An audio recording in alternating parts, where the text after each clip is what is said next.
ओम अज्ञानतिमिरान्धस्य ज्ञानाञ्जनशलाकया चक्षुरुन्मीलितं येन तस्मै श्रीगुरुवे नमः। श्रीचैतन्य मनोभीष्टं स्थापितं येन भूतले स्वयं रूपकथां मह्यं ददाति स्वपदान्तिकं। वन्देऽहं श्रीगुरुं श्रीयुतपदकमलं श्रीगुरून् वैष्णवाचं श्रीरूपं साग्रजातं सगण रघुनाथान्वितं तं सजीवं साद्वैतं सावधूतं परिजनसहितं कृष्णचैतन्यदेवं श्रीराधाकृष्णपादान् सागण ललिता श्रीविशाखान्विताश्च नित्यानन्दं नमस्तुभ्यं प्रेमानंद प्रदायते क्लौकलमस्य नाशाय जानवे नमः। नमो महावदन्याय कृष्ण प्रेम प्रदायते कृष्णाय कृष्ण चैतन्य नामने गौरव नमः।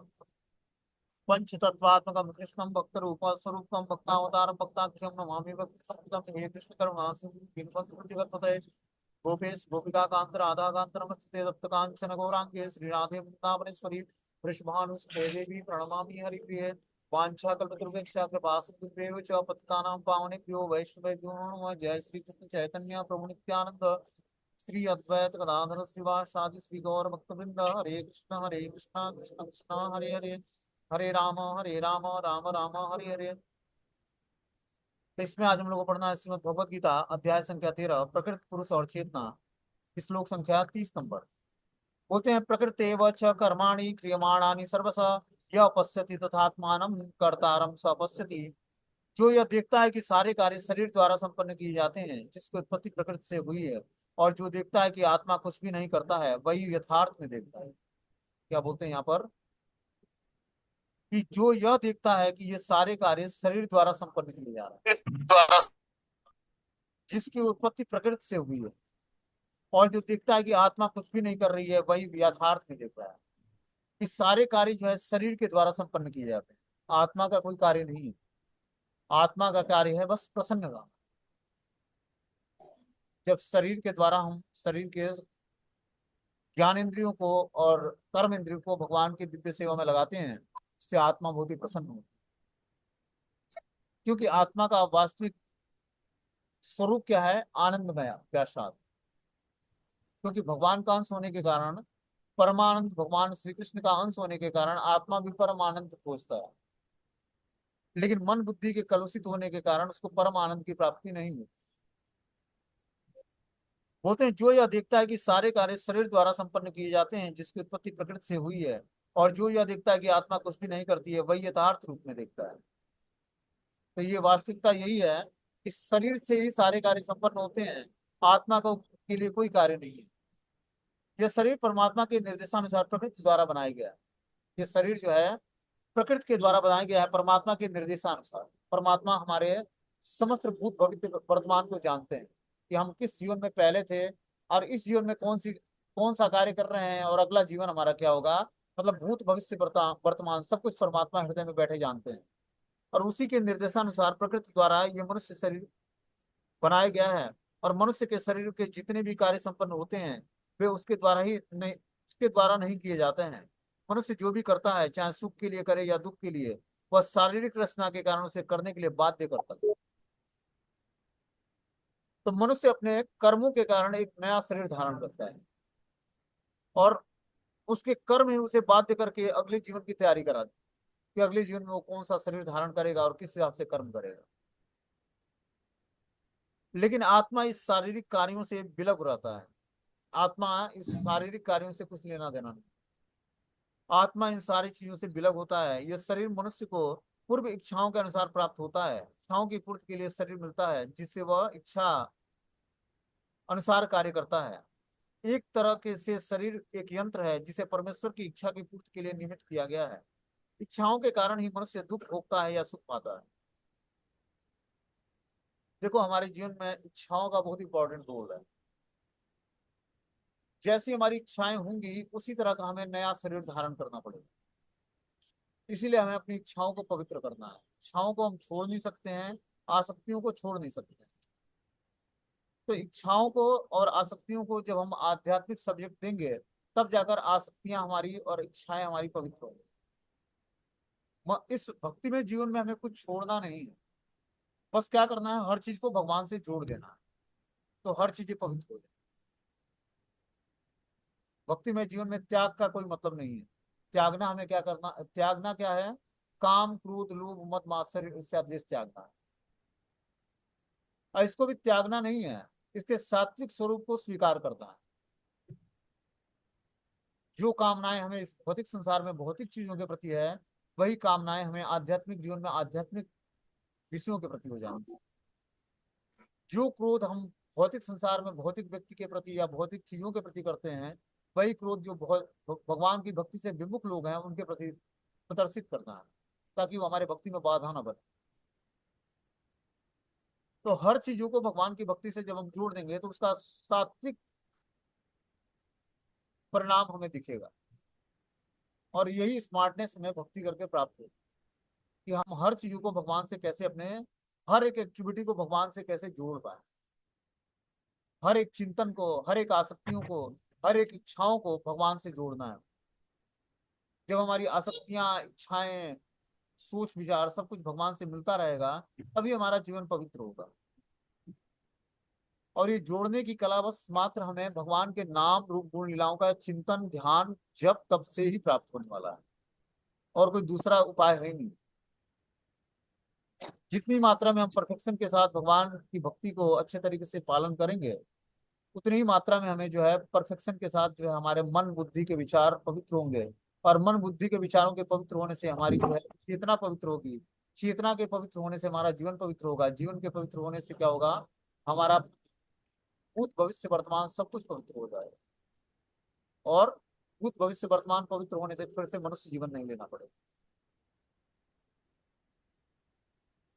तो जीवन का अल्टीमेटली गोल क्या है, कि हम अपनी इच्छाओं को, आसक्तियों को, सब चीज को भगवान से जोड़कर और भगवान की प्रेम भक्ति में अपने मन बुद्धि को एकाग्र कर दें। और जो इच्छाएं अनंत हैं, तब हम अपने भक्ति करते हुए भी उन इच्छाओं को तृप्त करने के लिए हमें फिर से एक शरीर धारण करना पड़ेगा। यहाँ तक कि आचार्यों का कहना है कि बस चॉकलेट खाने की इच्छा भी है तो आपको भौतिक संसार में फिर से लौटना पड़ेगा। इसीलिए हमें अपनी इच्छाओं को पवित्र कर देना है, सब इच्छाओं को भगवान की भक्ति से जोड़ देना है। आगे इसमें बता रहे हैं कि यह शरीर परमात्मा के निर्देशानुसार प्रकृति द्वारा बनाया गया है। परमात्मा के निर्देशन में प्रकृति के द्वारा बनाया गया है। मनुष्य के शरीर के जितने भी कार्य संपन्न होते हैं, वे उसके द्वारा नहीं किए जाते। मनुष्य जो भी करता है, चाहे सुख के लिए करे या दुख के लिए, वह शारीरिक रचना के कारण उसे करना पड़ता है। लेकिन आत्मा इस शारीरिक कार्यों से विलग रहता है। यह शरीर मनुष्य को पूर्व इच्छाओं के अनुसार प्राप्त होता है। इच्छाओं की पूर्ति के लिए शरीर मिलता है, जिससे वह इच्छानुसार कार्य करता है। इस तरह से शरीर एक यंत्र है जिसे परमेश्वर की इच्छा की पूर्ति करने के लिए निर्मित किया गया। तो एक शरीर एक इंस्ट्रूमेंट है भगवान के हाथ में। क्या करते हैं, जब हम भगवान की भक्ति करके मन बुद्धि और चित्त को भगवान को अर्पित कर देते हैं, तो भगवान इस शरीर को, हमारे मन को और चित्त को अपने हिसाब से ऑपरेट करते हैं। जब सनातन गोस्वामी भगवान चैतन्य महाप्रभु से पूरी धाम में मिलने गए, तो वो झारखंड के जंगलों से होकर वृंदावन से गए थे उनसे मिलने के लिए। तो क्या हुआ कि रास्ते में उन्होंने गंदा पानी पी लिया था। उससे क्या हुआ, एलर्जी निकल गई पूरे शरीर पर, और उसमें पस भर गया और मवाज बन के और बहने लगा, जैसा लगता है कुष्ठ रोग हो गया हो। तो वो चैतन्य महाप्रभु से मिलने जब पूरी धाम में गए, तो वो मंदिर के सामने से नहीं गए, वो मंदिर के पीछे के रास्ते से बालू, मतलब समुद्र के किनारे से होके गए। और तपती हुई धूप थी, बालू गर्म था। महाप्रभु ने बोला कि ऐसा तुमने क्यों किया सनातन। तो सनातन गोस्वामी ने बोला कि पहले तो मैं मलेच्छों की नौकरी करता था। दूसरा कि ये हमारा जो शरीर है, ये इसमें पूरा पस और मवाद भरा हुआ है, जिसके कारण मैं, हमारा जो घिनौना शरीर है, वो किसी पवित्र ब्राह्मण से टच न हो जाए, या मेरी परछाई किसी भगवान जगन्नाथ के सेवक न पड़ जाए, नहीं तो वो दूषित हो जाएगा। इसलिए मैं मंदिर के सामने से नहीं आया भगवान।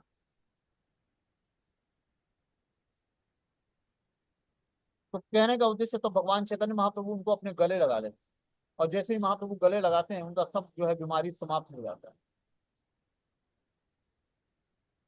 तो इस तरह से सनातन गोस्वामी अपनी विनम्रता प्रस्तुत करते हैं। बोलते हैं वह शारीरिक रचना के कारण उसके लिए, उसे करने के लिए बाध्य है, लेकिन आत्मा इस शारीरिक कार्यों से विलग है। यह शरीर मनुष्य को पूर्व इच्छाओं के अनुसार प्राप्त होती है। ये जो मनुष्य शरीर मिला है हमें, ये पूर्व इच्छाओं के कारण हमें मिला है। जब तक हम अपनी इच्छाओं को छोड़ेंगे नहीं, सात्विक नहीं करेंगे, तब तक हम मनुष्य जीवन से छुटकारा प्राप्त नहीं करेंगे। हमें अब सात्विक इच्छाएं डेवलप करनी है, भगवान की भक्ति के अनुकूल इच्छाएं डेवलप करनी हमने क्या बताया था कि व्यक्ति भक्ति भी करता है तीव्रता से, उसके अंदर भौतिक लालसाएं भी होती हैं। किसी को बोला जाए कि तू भगवान के धाम चला जाए तो जाने की इच्छा ही जागृत नहीं होगी।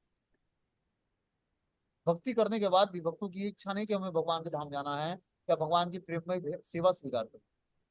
ये इच्छा तो बहुत लंबे समय के बाद, जब भगवान भक्ति करके व्यक्ति जब अपनी पूरी चेतना को शुद्ध कर लेता है, अपनी समस्त इच्छाओं को शुद्ध कर लेता है, तब वो भगवान के धाम जाने की इच्छा जागृत होती है। कौन जाना चाहता है? और जो घर में फर्स्ट क्लास बीवी बच्चे हों, पारिवारिक संपन्नता हो, धन परिवार हो, गाड़ी बंगला मोबाइल सब कुछ हो, पर्याप्त मात्रा में घूमने के लिए बड़ी गाड़ी हो, रहने के लिए बड़ा मकान हो, सुंदर बच्चे हों, अच्छी पत्नी हो, तो कौन छोड़ के जाना चाहेगा? जबकि ये सब चीजें जो हैं तुच्छ हैं और बहुत जल्दी समाप्त होने वाली हैं, 10 साल 20 साल 25 साल से मैक्सिमम। लेकिन एक बार जब व्यक्ति शाश्वत सनातन धाम को प्राप्त कर लेगा, तो वहां से फिर उसको इस लौट कर इस मृत जगत में, भगवान के इस बनाए हुए इस मृत जगत में नहीं आना पड़ेगा, जहाँ पग पग पर भी दुखालयम अशाश्वतम असुखम लोग। जब तक हमें हायर टेस्ट नहीं आएगा तब तक हम लोअर टेस्ट में फंसे रहा। जब तक हमें भगवत धाम की अनुभूति नहीं होगी, भगवत धाम की अनुभूति तभी होगी जब हम तीव्रता से भक्ति करेंगे, तभी हमारा जीवन सात्विक होगा। और सात्विक जीवन का जब हम अनुभव करेंगे, रियलाइज करेंगे कि भक्ति करने से व्यक्ति को दिव्य आनंद की प्राप्ति होती है। अभी हमें भौतिक आनंद की प्राप्ति हो रही है, भौतिक विषयों में, भौतिक लोगों में हम आनंद खोजने का प्रयास करें, ठीक है ना? फेसबुक पे, व्हाट्सएप पे, इंटरनेट पे हम आनंद खोजने का प्रयास करें, लेकिन वास्तविक आनंद मिलता नहीं है। 2 4 मिनट आनंद होता है, फिर जो है दुख में कन्वर्ट हो जाता है।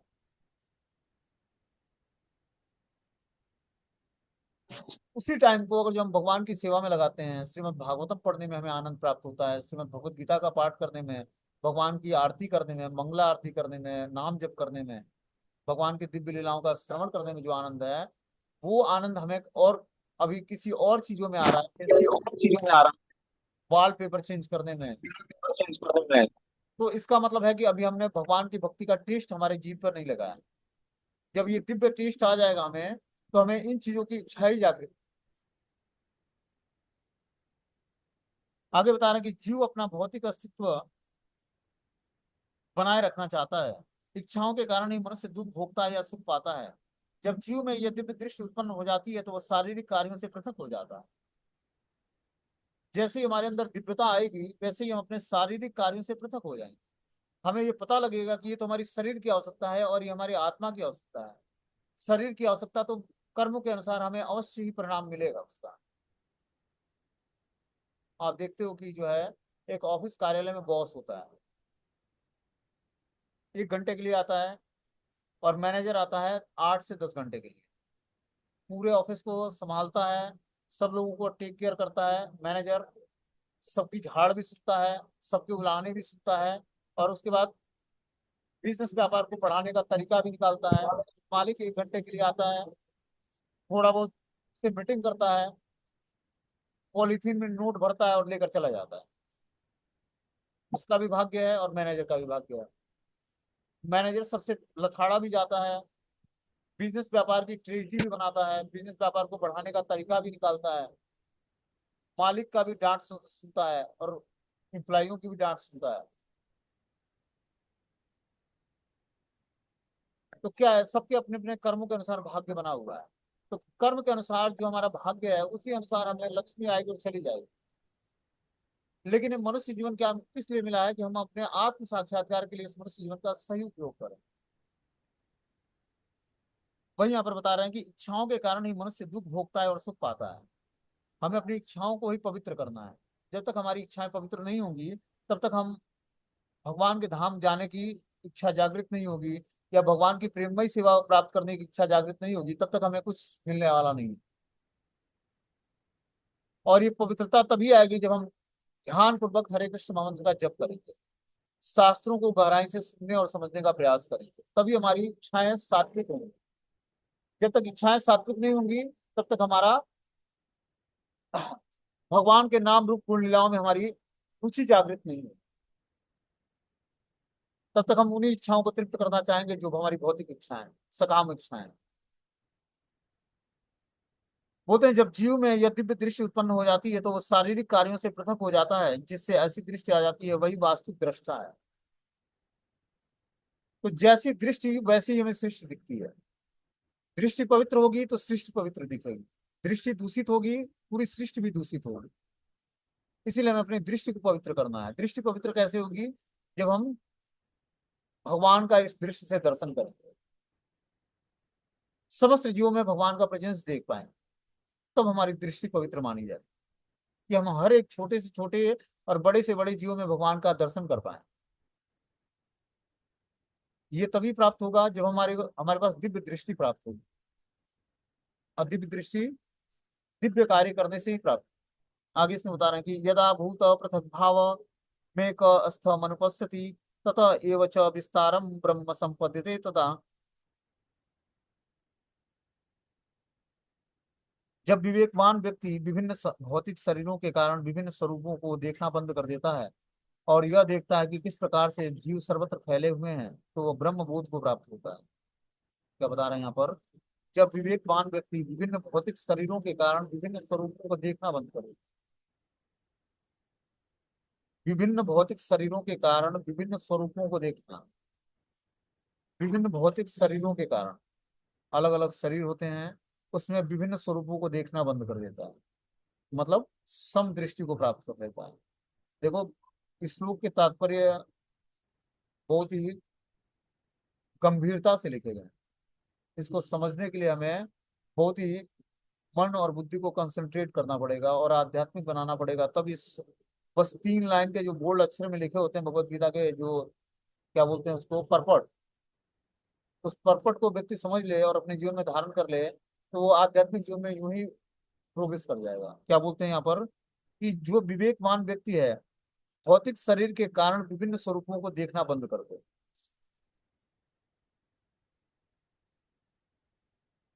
हम भौतिक शरीरों में अलग अलग स्वरूपों का दर्शन करते हैं, ठीक है ना? और यह देखता है कि किस प्रकार से जीव सर्वत्र फैले हुए हैं, वो ब्रह्म बोध को प्राप्त होता है। जब हम ये देखना शुरू करते हैं कि किस प्रकार जीव सर्वत्र फैला हुआ है और हर जीवात्मा के अंदर भगवान का समावेश है, तब वो ब्रह्म बोध महात्मा कहलाता है, ब्रह्म बोध की अनुभूति प्राप्त कर लेता है। जब वो संभाव की स्थिति प्राप्त करके हर जीवों में भगवान का प्रेजेंस देख पाता है आत्मा के रूप में।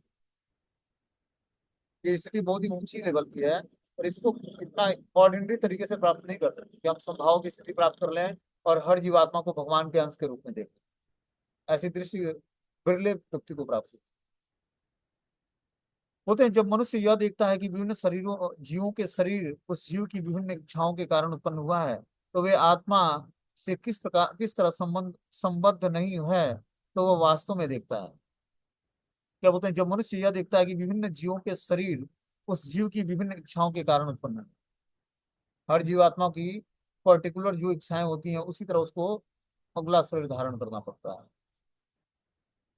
तो ये पूरे जीवन भर जिस हम इच्छाओं को लेकर कैरी करेंगे, उसी तरह अगला शरीर हमें मिलेगा। इसीलिए अपनी इच्छाओं को हमें पवित्र करना। कोई नहीं चाहता कि मैं कुत्ता बनूं या बिल्ली बनूं या बंदर या चमगादड़ या पशु पक्षी या पेड़ पौधे के शरीर में जाऊं। हर व्यक्ति चाहता है कि मैं मनुष्य बनूं या देवता बन जाऊं या जो है भगवान के धाम का पार्षद बन जाऊं। तो आपकी एक्टिविटी ही आपको अगले जीवन के लिए प्रेफर करे। इसीलिए हमें हर एक एक्टिविटी भगवान की प्रसन्नता के लिए करनी। जब हम हर एक एक्टिविटी भगवान की प्रसन्नता के लिए करेंगे, तभी हमें अगला जीवन हमारा अगर जो मिलेगा भी तो सात्विक मिलेगा। बोलते हैं देहात्म बुद्धि के कारण हम किसी को देवता, किसी को मनुष्य, कुत्ता, बिल्ली आदि के रूप में देखते हैं। यह भौतिक दृश्य है, वास्तव में यह दृश्य नहीं है। जब तक हमारी दृष्टि पवित्र नहीं होती है, आध्यात्मिक नहीं होती है, तब तक हम अलग अलग जीवों को अलग अलग रूपों में देखते हैं। किसी को मनुष्य के रूप में, किसी को कुत्ते को, किसी को बिल्ली के रूप में हम लोग देखते हैं। ये भौतिक दृष्टि है। आध्यात्मिक दृष्टि तब होगी जब हम भौतिक भेदभाव और देहात्म बुद्धि से ऊपर उठ जाएंगे, कि हम उसके आत्मा के स्वरूप को समझ जाएंगे। भौतिक शरीर के विनाश के बाद आत्मा एक रहता है यदि आत्मा भौतिक प्रकृति के संपर्क में से विभिन्न प्रकार के शरीर धारण करता है। आत्मा जो है विभिन्न प्रकार के भौतिक प्रकृति के संपर्क में आने से अलग अलग शरीर धारण करता है। जैसे हमारे लास्ट समय में अंत काले च माम एवं स्मरण मुक्ता कलेवरम, मतलब अंत काल में जैसे हमारी मेंटालिटी होगी मन बुद्धि और अहंकार और चेतना की, उसी तरह आत्मा अगले शरीर में प्रवेश कर जाएगी। इसीलिए हमें क्या करना है, अपने मन बुद्धि और चेतना को संभालना है, इग्नोरेंस न हो। और क्या हो गया, मन बुद्धि और अहंकार और चित्त, ये सब भगवान के भाव में स्थिर रहा। वैसे व्यक्ति जब मृत्यु को प्राप्त करता है, जिसका मन बुद्धि अहंकार और जो है चित्त भगवान में लगा हो, वही जाकर भगवत स्वरूप हो पाता है और भगवान के धाम जाने के योग्य हो पाता है। तो ऐसी प्रैक्टिस हमें पूरे जीवन भर करनी पड़ेगी, तभी तभी यह स्थिति प्राप्त होगी कि हम अंत काल में भगवान का स्मरण करते हुए शरीर का त्याग कर पाए। बोलते हैं ये भौतिक भेदभाव देहात्म बुद्धि के कारण है। भौतिक शरीर के विनाश के बाद आत्मा एक रहता है, यही आत्मा भौतिक प्रकृति के संपर्क में विभिन्न प्रकार का शरीर धारण करता है। क्या बोलते हैं कि जो है, यह भौतिक भेदभाव देहात्म बुद्धि के कारण है। जब तक हम देहात्म बुद्धि में हैं, तब तक हम भौतिक रूप से भेदभाव करते हैं कि कुत्ता बिल्ली बंदर चूहा चमगादड़, ठीक है। जब हम भौतिक अस्तित्व को छोड़ देते हैं, देहात्म बुद्धि से ऊपर उठ जाते हैं, तब सबको आत्मा के रूप में देख पाते हैं कि हर जीवात्मा भगवान का अंश है और हर जीवात्मा अपने स्वाभाविक नेचर के कारण अलग अलग सेवाओं में एंगेज है।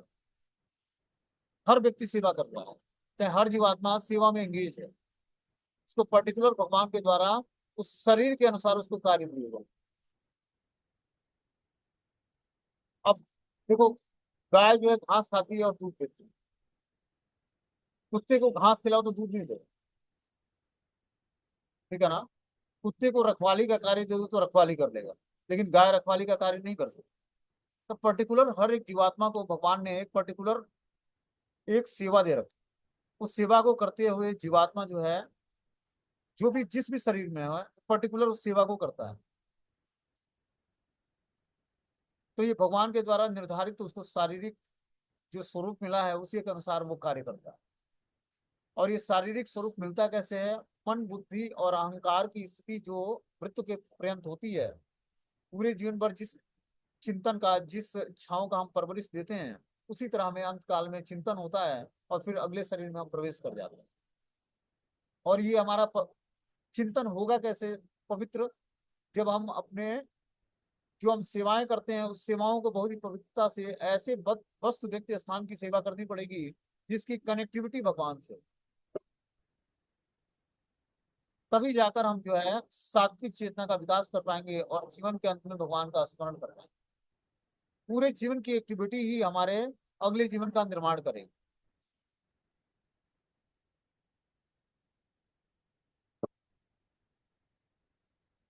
जब कोई इसे देख पाता है तो उसे आध्यात्मिक दृष्टि प्राप्त होती है। इस प्रकार मनुष्य पशु नीच आदि के भेदभावों से मुक्त हो जाता है, उसकी चेतना शुद्ध हो जाती है और वो अपने आध्यात्मिक स्वरूप में कृष्ण भावनामृत विकसित करने में समर्थ होता है।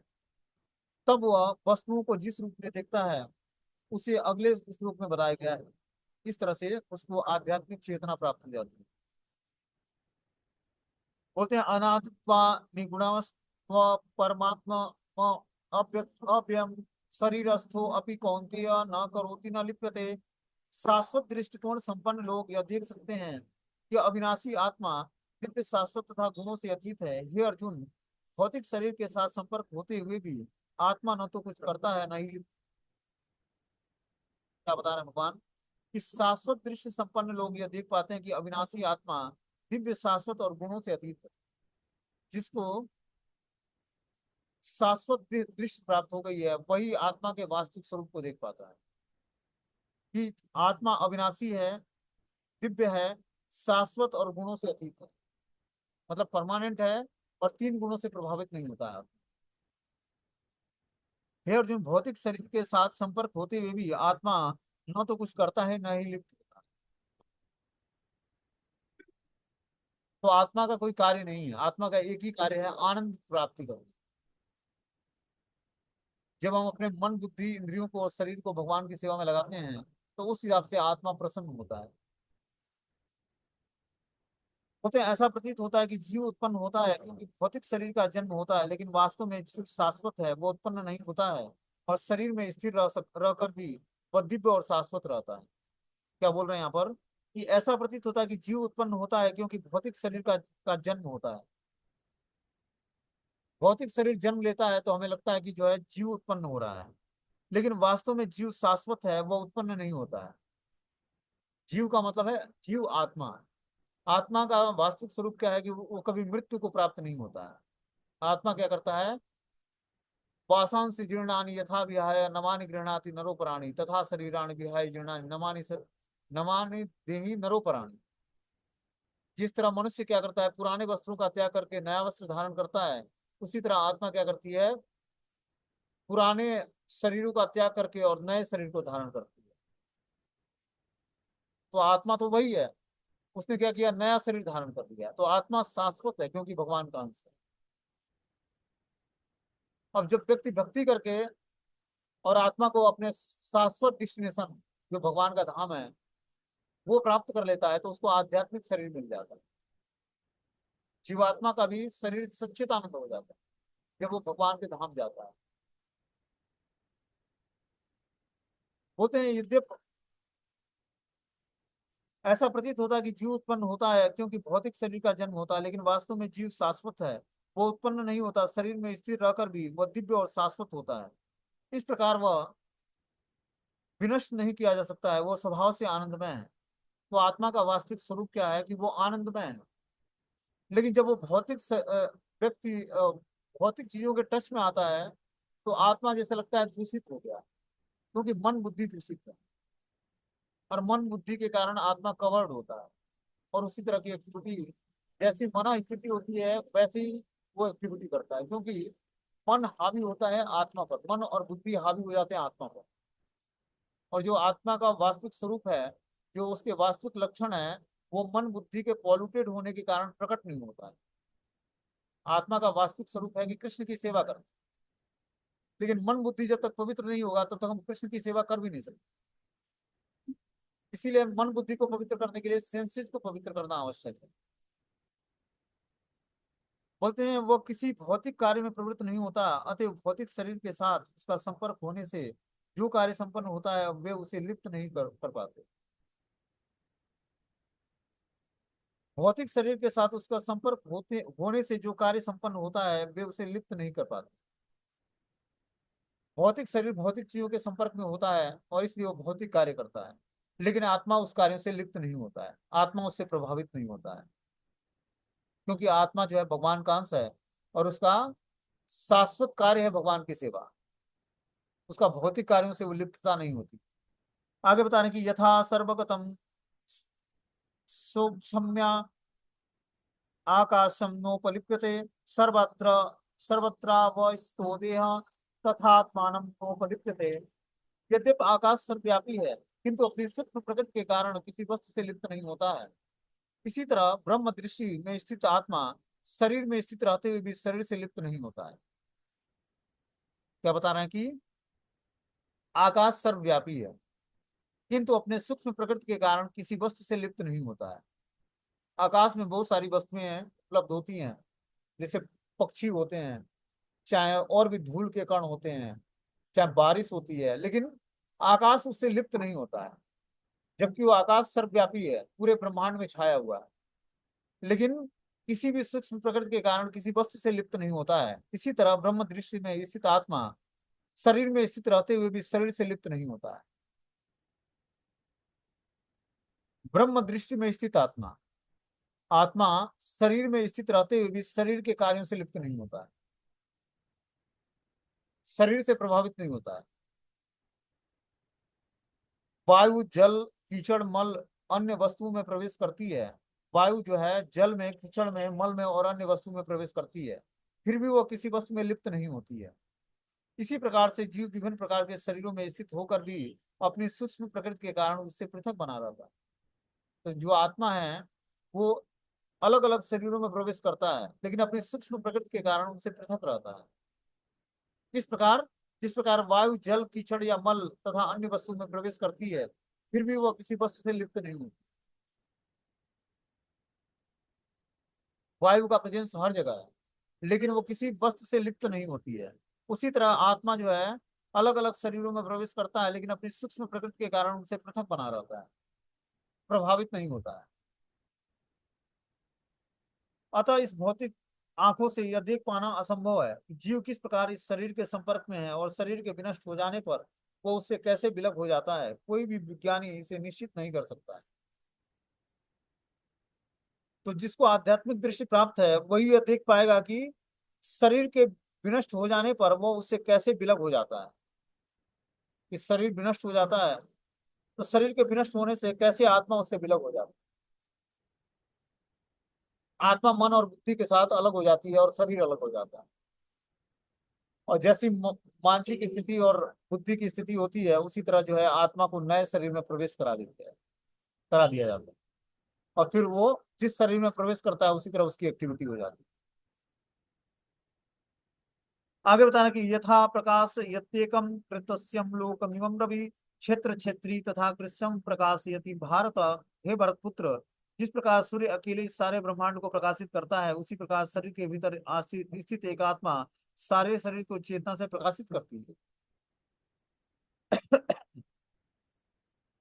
जिस तरह एक सूर्य एक ही ब्रह्मांड में उगता है और त्रैलोकों को रोशनी प्रदान करता है, प्रकाश प्रदान करता है, उसी तरह आत्मा एक शरीर को धारण करती है, उस शरीर में चेतना जागृत करती है और पूर्ण रूपेण प्रकाशित कर देती है। आत्मा जब तक शरीर में आत्मा होती है तब तक शरीर का तेज अलग होता है।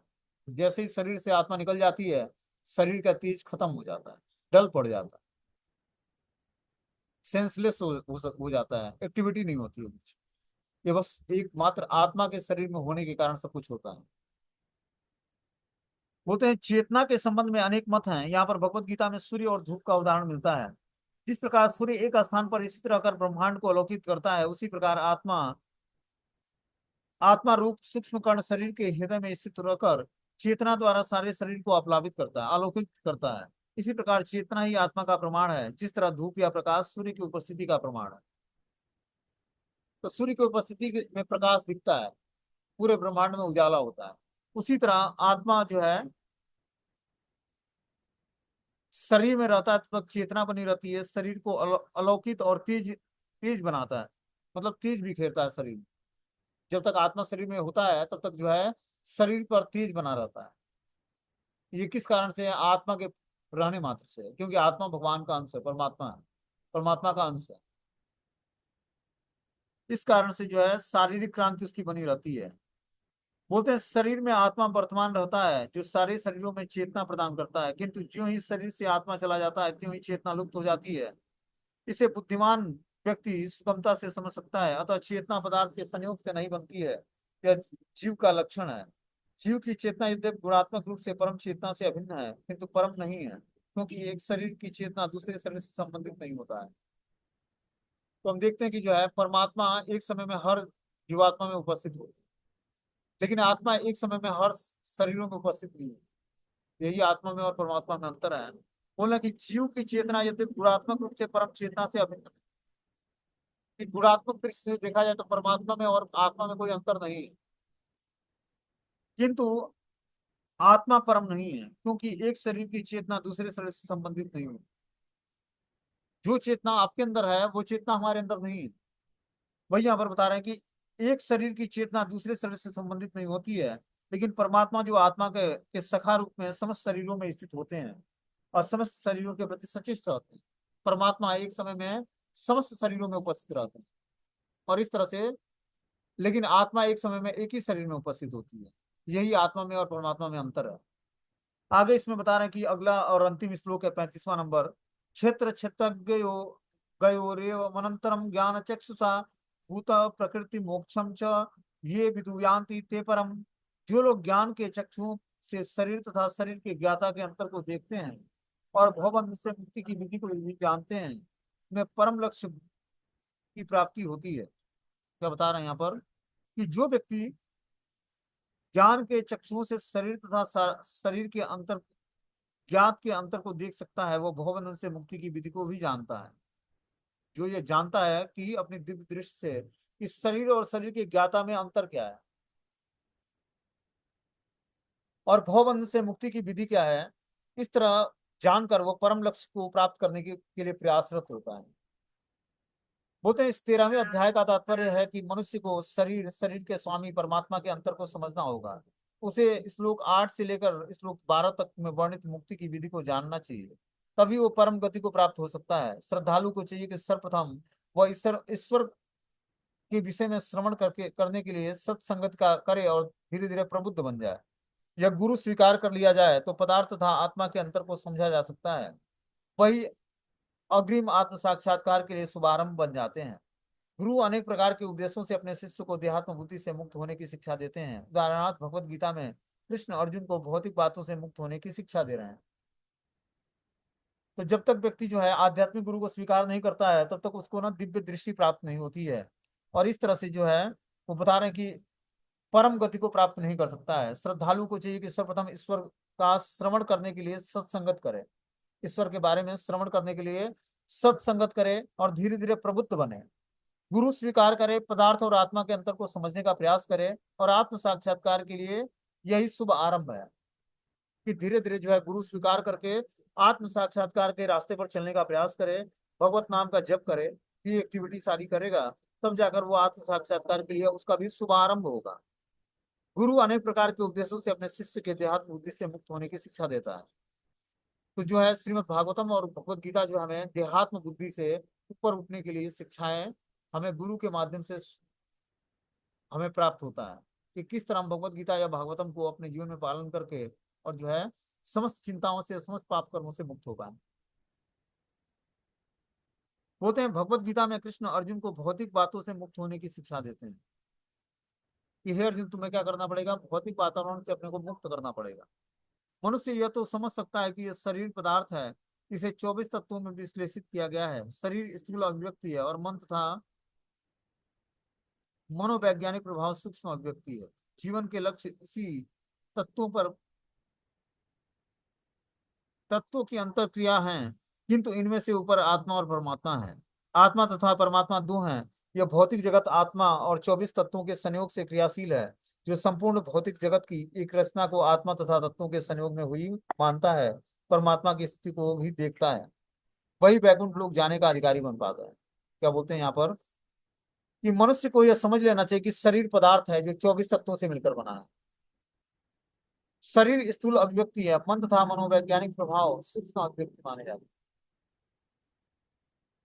जीवन के लक्ष्य इन्हीं तत्वों पर के अंतः क्रिया पर आधारित है।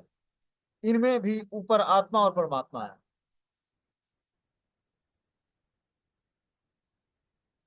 आत्मा तथा परमात्मा दो हैं। यह भौतिक जगत आत्मा के तथा 24 तत्वों के संयोग से कार्यशील है। जो संपूर्ण भौतिक शरीर की रचना को आत्मा तथा तत्वों के संयोग में से वही मानता है, परमात्मा की स्थिति को भी देखता है, वही वैकुंठ लोक में जाने के अधिकारी बन पाता है। जो ये जान पाता है कि भौतिक जगत आत्मा तथा 24 तत्वों के संयोग से क्रियाशील है, और इस तरह से जो है आत्मा के वो वास्तविक स्वरूप को जानकर और धीरे धीरे जो है वैकुंठ लोक जाने का अधिकारी बनता है। ये बातें चिंतन तथा साक्षात्कार की हैं। मनुष्य को चाहिए कि गुरु की सहायता से इस अध्याय को भली बात समझ ले, तब जाकर वो जो है भगवत भक्ति करने के योग्य हो पाएगा। तो इस तरह से ये अध्याय समाप्त हो जाता है। बाकी जो है 14वां अध्याय प्रकृति के 3 गुण। जो 3 गुण है प्रकृति में, सतोगुण